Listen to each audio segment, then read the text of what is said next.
walaalkayga muslimka ah oo daaba qisadaani xanuunka badani waxayna ku dhacday gabadhaani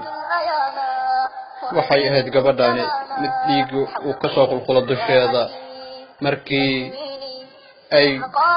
gudaha gurigeeda joogtay ayadoo la yaaban deedna way ooysay laakiin ooyin waxay taraysaa mar haddii ay soo xaadirto geerida waxa haya dhibaato aad u culus waad dareemi kartaa xanuunka soo gaaraya waxay dareemaysay xanuuno aad u kala duwan laakiin hadduu ilaahay xanuun ku qabtaay yacni uu cadaabaye uma dhinno wax xanuuna waxay ahayd mid ka dareemaysa xanuun caloosha bal waxaaba ku dhacaya xanuuno kala kuwaasi kasii xun waad arkaysaa sida kaaga muuqata shaashada gabadhaani waxay u dhalatay dalka Indonesia waxa u soo galay hadda mid ka mid ah adeeradeedii ama qaraabadeedii deedna wuxuu arkay caloosheedii oo aad u sii kala baxaysa wuu la yaabay wuxuu qayliyaba oo wuxuu la sii fadhilaayahay kaaga daran urkeedii waa aad ay u xanuun badan tahay run ahaantii waa mucjiso deedna waa uu ka tegay meesha gabadhi waxaa haya xanuun aad u darani way cawaadaysaa wayna rafanaysaa sida kaaga muuqata shaashada waxay qaadatay boorsadeedii ayada waxay moodaa xanuun iska caadi oo dhexdhexaada laakiin mar uma haydo waa tana wadada dhex jiifta waxay ku haysaa caawiya laakiin sidee loo caawinayaa ilaahay bayba ku caasisay muddo fog kadib waxaa soo maray laba wiil oo dhalinyaro ah caawi ayay tiri laakiin way ka carareen waxay dhaheen way soo cabsan tahay waxyaalo kale mar hadday geeridu timaado cad oo yacni cad ku caawini karta ma lahan waxay leedahay caawiya way rafaadsan tahay waxaa soo maray dad kale haddana way ag mareen wayna ka kala carareen balse urkeeda ayagoo leh uf alla maxaa ka xun waxaa soo martay gabar kale waad arkaysaan dhibaatada ka muuqata waxay tiri walaashaydii maxaa kugu dhacay deedna way ku dugtay ayadoo isku dayaysa inay caawiso waxay la yaaban tahay dhiigaan ka socda alaabteeda ayay u aruurisay waxayna ku tiri sabax waxaan ku geynayaa gurigaygii oo halkaan ka dhow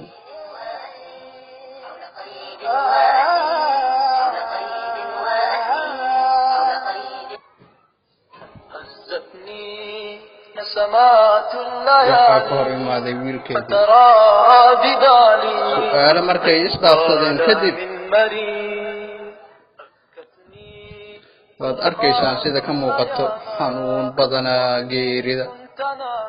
cad allaala ciddii dayacday salaadaha sidaani baa u dambaysa waad arkaysaan dhibaatada haysa wejigeedii ayaa madoowaaday kalarkeedii ayaa isbedelay allah qaab darana ciddii ka tagta salaada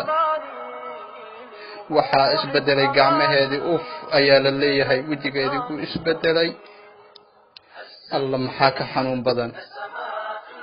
deedna way dhimatay wayna geeriyootay lianna maxaa yeelay kullu nafsin daa'iqatu lmowt adduunkaani haddaad isku mashquulisaay maalin baad geeriyoonaysaay way geeriyootay wayna dhimatay haweenaydii kale iyadoo la yaaban waxay astaghfirullahi subxaanallah ay dhahaanba deedna waa la soo qaaday waxaana loo wada qabrigeedii laakiin yaa caawini karaya waa lahaan la'yahay dadka mid walba mid kale u dhiibayaa ayaa la wada leeyahay waxay dayacday salaadihii waxayna ka tagtay amarkii ilaahay deedna waxay sii tuurtay weliba xijaabkeedii ayadoo muslimnimo sheeganaysa alla qaab darana haddii ilaahay ku caasisa waad arkaysaan dadkii way joogi lahaayeen sanka ayay wada qabsadeen ayaa la wada leeyahay xitaa cayayaanada ayaaba dhiman raba nabigana wuxuu noo sheegay in arrimahan oo kale ay ku dhacaan dadka ilaahay ku caasiyey waa la kala cararay meedka kaligiis ayaaba dhaqaaqayaba lafihii ayaaba shiidmihayaba sida makiinadoo kale alla qudrada ilaahay weynaa waad arkaysaan waxbaa ka baxay cadaab ayadoo nool dadka ayaa lagu cibro tusayaa ayadana waa mid kun ayay ahayd alla cadaabka gudaha kusii sugaayo xumaa waxaa ka horeeya masas aad u waaweyn iyo abeesooyin iyo waxyaalo aan la sheegi karin daadna qabrigii ayayba ku dhacday kaligeed alaabteedina way ku kordaadatay alla cadaabul qabriga sii sugaayo xumaa carradii ayaa kaligeed iskaga daadatay rasuulkan wuxuu noo sheegay dadka noocaani oo kale ahi in lafahooda la isdaba marinayo garbahoodana geeska kale midba geeska kale u madhayo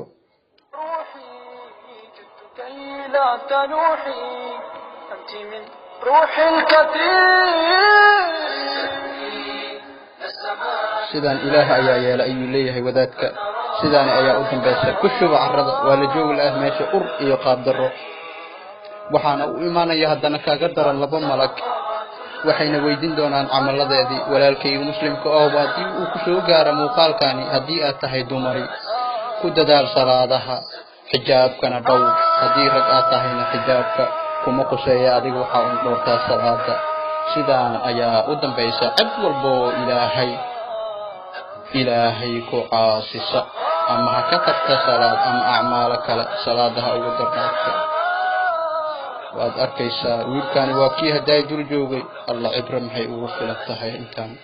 qof walba oo arkaa muuqaalkani hadduu saameeyo hasiishaya garee yacni hasii gudbiyo waxaa laga yaabaa walaalkiisa kale inuu ku soo cibro qaato waxaan nii soo gudbinayaa anigoo ah cabdillaahi mawliid ibraahim asalaamu calaykum waraxmatullaahi wabarakaatuhu intaasi waxay ka ahaadeen fikradaydii daciifka ahayd waxay soo alifatay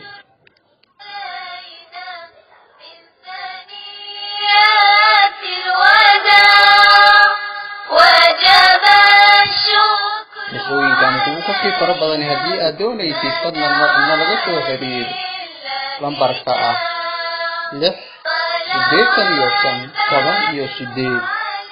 685 aan ku celiyo 685 السلام عليكم ورحمة الله وبركاته. باي عبد الله مولد.